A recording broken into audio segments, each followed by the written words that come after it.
Welcome back. We are on video 9 of our new consultant training series, and this time we are going to talk about something that isn't always the most fun to talk about, and that is the Scentsy standards, compliance, and keeping yourself out of hot water. So, an important thing to understand, and probably the most important thing that I can say in this video, is that the Scentsy standards are something that we all agree to when we sign up. Yep, there was a little box that you clicked that you agreed to the Scentsy standards and conditions. And if you're like most people, you probably did not read that when you were signing up. You were so excited. You were more excited about your kit than reading all of that. Oh, this is just a bunch of legal jargon, and I don't really need to know this. I'm going to accept. You do need to know it. So I'm going to encourage you to get onto your workstation. If you go all the way down to the bottom, there's a little link that says Scentsy Standards. It's long, but you need to read those. You really need to understand. For the purpose of this video, we're going to touch on some of the things that I see violated the most. And I want to also mention that there is an abridged version within your consultant guide here. Okay, but that is an abridged version. You really need to get on the workstation and understand that. So Scentsy is governed by its standards, and also it is governed by the DSA, or the Direct Selling Association. Now, for a long time, one of our CEOs, Orville, was president of the DSA. So a lot of their rules were influenced by his presence there. So we are very, very lucky. Remember, all of the Scentsy standards are here to protect consultants. They're here to protect you as a consultant. So a good rule of thumb when thinking about whether or not you should be able to do something is to think about whether or not you were a brand new consultant like you are today. Would you be able to do some of the things that you might want to do later or see? So let's talk about some of those things that I see violated most often and that are a surefire way to get you into trouble. Number one, personal specials. We cannot offer personal specials publicly. That includes any VIP groups that you think are locked down. I have even gotten in trouble for this. So please do not do it. You may see other consultants doing it. You may be tempted to do it. Just don't do it. There is such a heavy importance on this that we cannot even say we have free shipping. Okay. So you have to be very careful with your wording. If you need some examples of that, please follow me on social media and take a look at how I word things. And when I post things, you can say you have a qualifying order going in, but you can never say the words free shipping. You can say that in a one-on-one communication. If somebody says, "What is a qualifying order?" You can tell them it means I have free shipping, but you cannot tell them that one-on-one, or publicly, I mean, just in a one-on-one communication. Now, your customers will get to know what these things mean as you go about, and you can send anything you want in a one-on-one communication, but publicly within Facebook groups, so to speak, you cannot do these personal specials. Anytime you're going to alter the pricing outside of what is available for Scentsy, you can't do it publicly. So, for example, you can promote that you have a buy 5 get 1 free bar special, because that is a Scentsy price, but you cannot publicly announce the price of a 10 bar special. You can say you have a 10 bar special, message me for details, but you can't, for example, say that you're charging $41.50 for 10 bars, because that is not a Scentsy price.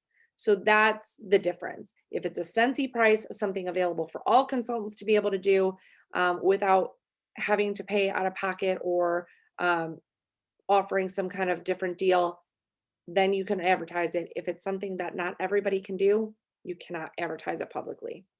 The same thing goes with, you can't offer free gift wrap. Now, I will share pictures, a lot of my orders, which are always wrapped up really pretty, but I never say free gift wrapping when you order with me. Samples you can offer for free.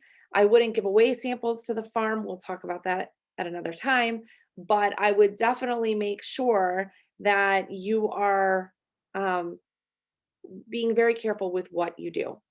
Another thing that I see violated a lot of times is with the consultant kits that you can earn with a party. Now, we as consultants can collect orders for our own parties. We can get those kits down and offer them. There's tons of information on flipping parties. There's information in Ascension, so we're not going to go into the details of that right now. But I will say when you have a discounted kit available, you can say I have a discounted kit. You can say I have a reduced cost kit. Even if it is a no cost kit, you can't use the word free. Now, this is going to sound a little silly. You can say, I have a kit available at no out of pocket costs, but you cannot say free. Okay. Only time you can say free is in a one on one communication.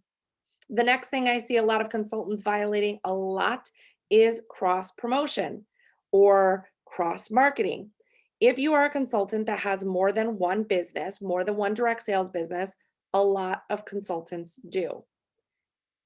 This could be a whole nother video and I could get into it. I am a firm believer that you can't spread yourself too thin and you're never going to be able to go 100% when you're splitting your time in multiple places. If you can't devote 100% of your time somewhere, you're not going to get 100% maximum results somewhere. So I don't personally believe in doing more than one direct sales company, but if you do, you need to be very, very careful that you are not cross promoting. In a nutshell, cross promoting means you are not leveraging your Scentsy contacts to promote your other business. So that means you are not leveraging your Scentsy contacts for recruiting for another business, for sales for another business, for hosting parties for another business, even if you are not a consultant on another party, you can't reach out to say me, who you've only known because of Scentsy, to invite me to another party company party that you are hosting as a host even.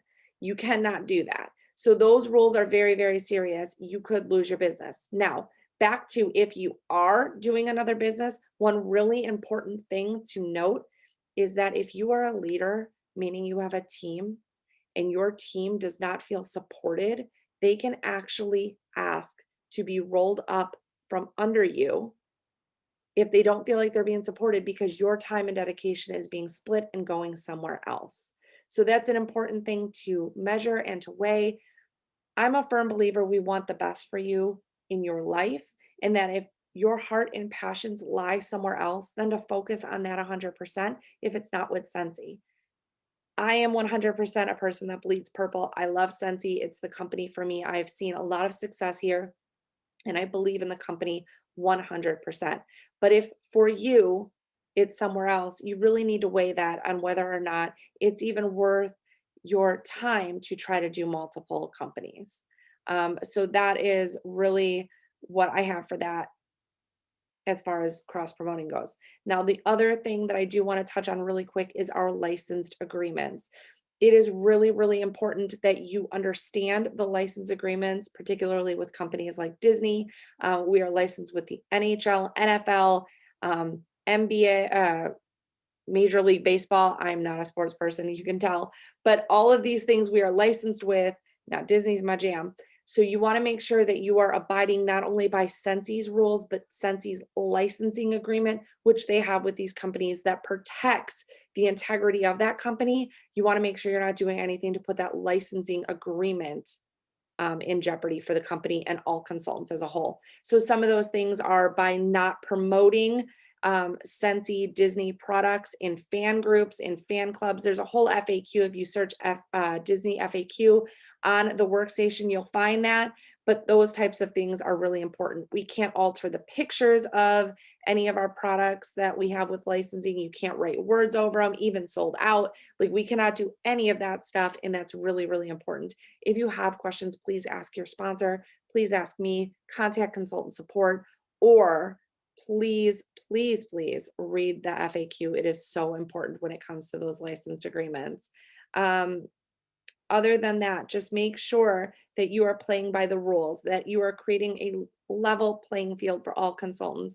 You are not participating in pay to play activities. People are not having to buy something from you in order to possibly win something. Those are all things that are out of compliance. So read the Scentsy Standards, understand that, look at the abridged version.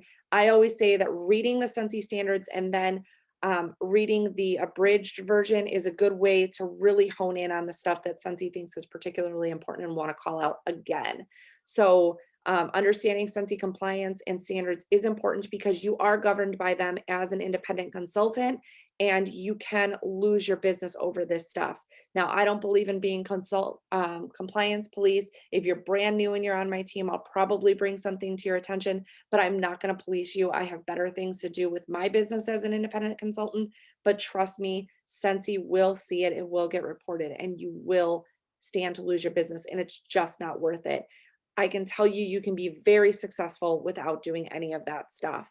So, I hope you enjoyed that video, and we will get into some more helpful information on income producing activities in the next video. So I will see you there. Bye.